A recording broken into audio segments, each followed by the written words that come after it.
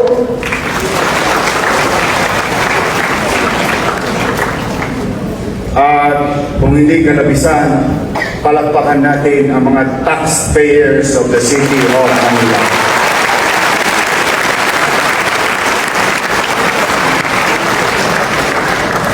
Dahil sa kanila, pagkamat salat ang kaban na aking dinatnan with that kind of great fiscal mismanagement sa kasaysayan ng pamahalang lungsod ng Maynila, ito'y maitatala the worst fiscal situation na inabot ko.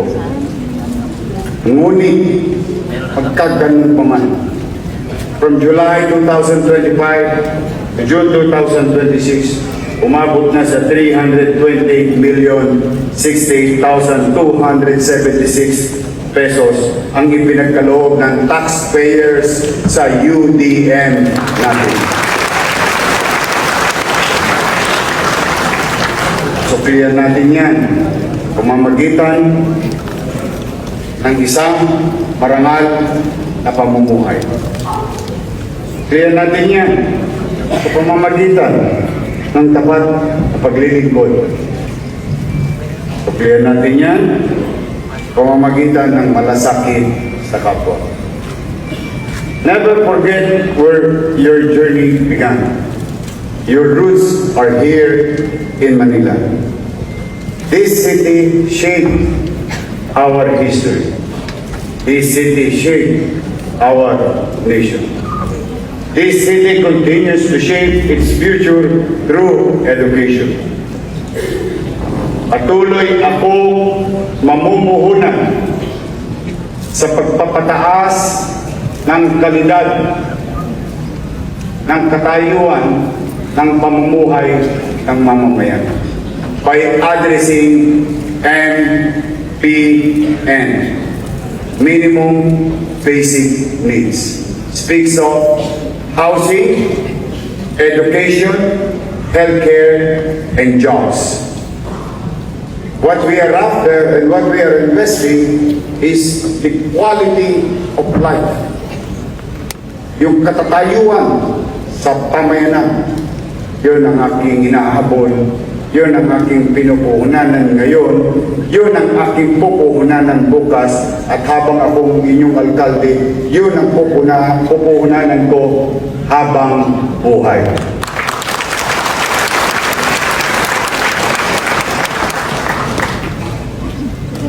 Muli, dalhin ninyo ang pangalan ng Maynila, saan man kayo makarating.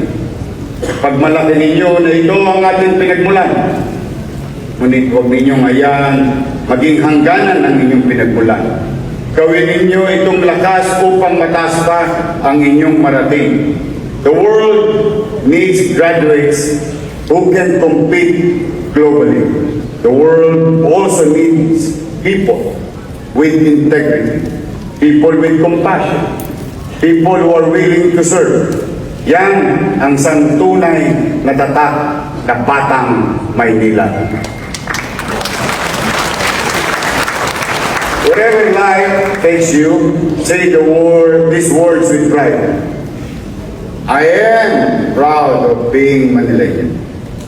I am proud graduate of Universidad de Manila. Pagdating ng araw, pag naging bosyo na kayo, kayo na yung mga department head, kayo na yung bureau chief, kayo na yung supervisor. Pwede ba pag malasakitan ninyo yung kapwa yung graduates? Kung ang Ateneo, may sariling preference, kapwa nila Ateneo. Ang Lasal, may sariling preference, kapwa nila Lasal. Gusto ko, pag naging bosyo kayo, pag nakita niyo yung aplikante, UDM, you're hired. Pwede? Promise? Because doon man lamang, ipakita natin kung kayo ay produkto ng UDM and you become the boss of an industry, maybe owner or leaders of an industry, then you must believe to the person next in line who is also a product of UDM. Tama? Pwede? Promise, ha?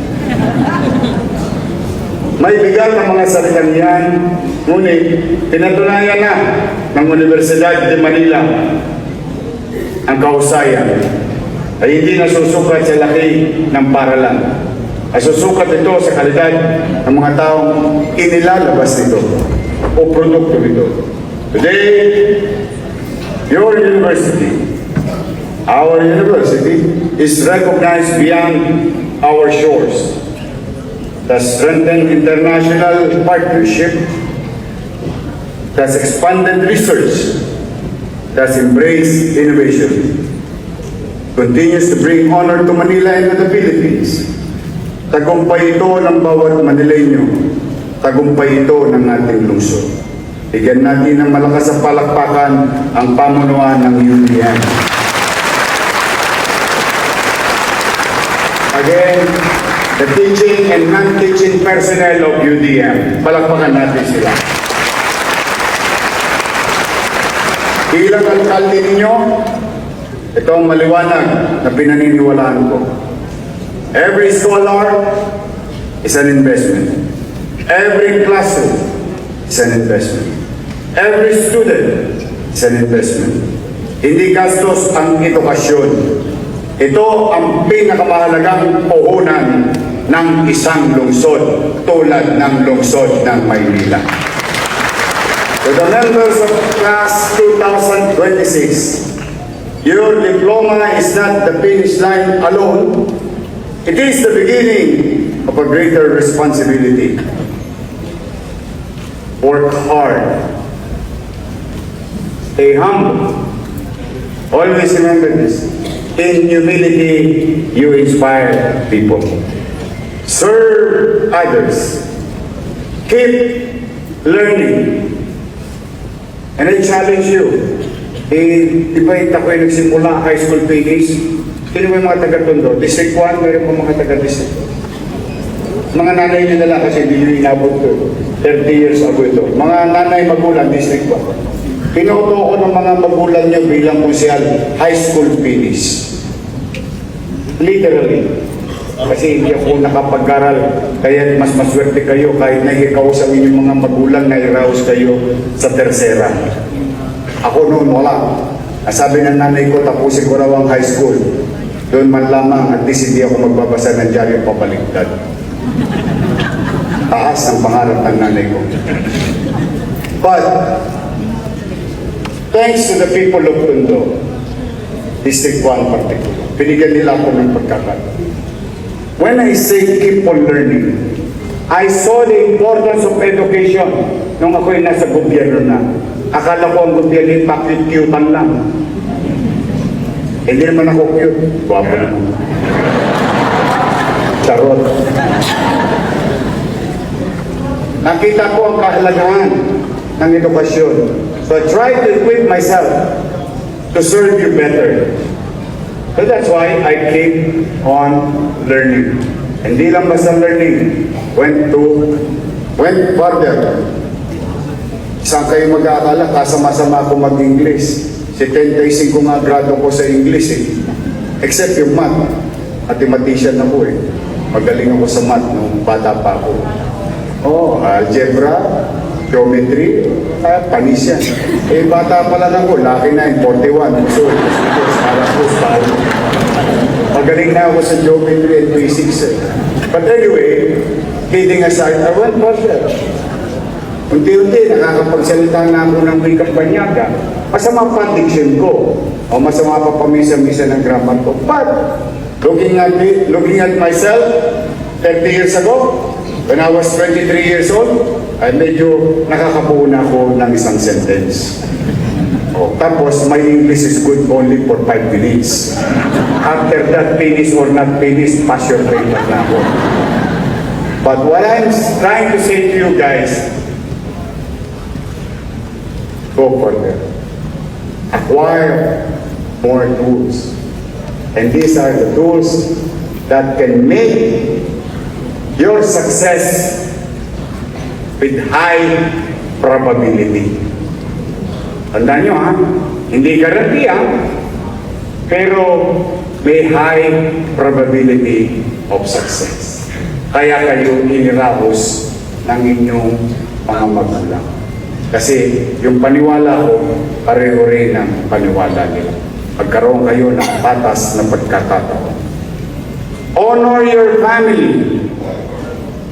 Honor your university. Honor your city of Manila. Huwag ninyong kalimutan kung saan kayo nagsimula. Huwag ninyong kalimutan ang mga taong tumulong sa inyo. At huwag ninyong kalimutan ang inyong responsibilidad sa sarili at bayan. Meron tayong responsibilidad bilang mamamayan sa ating pamayanan at bayan. So, congratulations, class of 2026.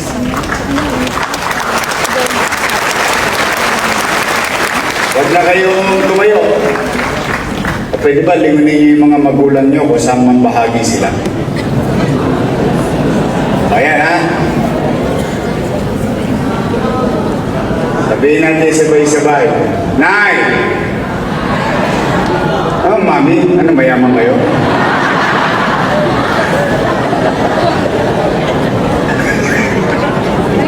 Siyempre! Mama! Oh, papa! Oh, hindi, sige. Nay! Tay! Lolo! Lola! Thank you! I love you.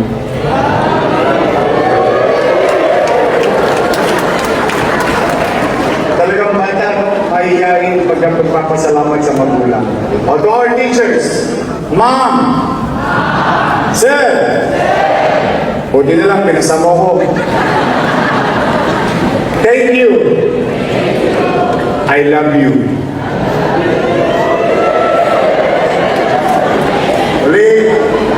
The teachers were very proud of you. Proud of you because you have achieved something despite of the challenges na ibinigay sa inyo. They're really proud. Iyan ang isang success. And I think si Justice Ami Mamya will tell about it. Anong pakiramdam ng isang guro kapag nakita niya ang kanyang mag-aaral tumatanggap ng diploma.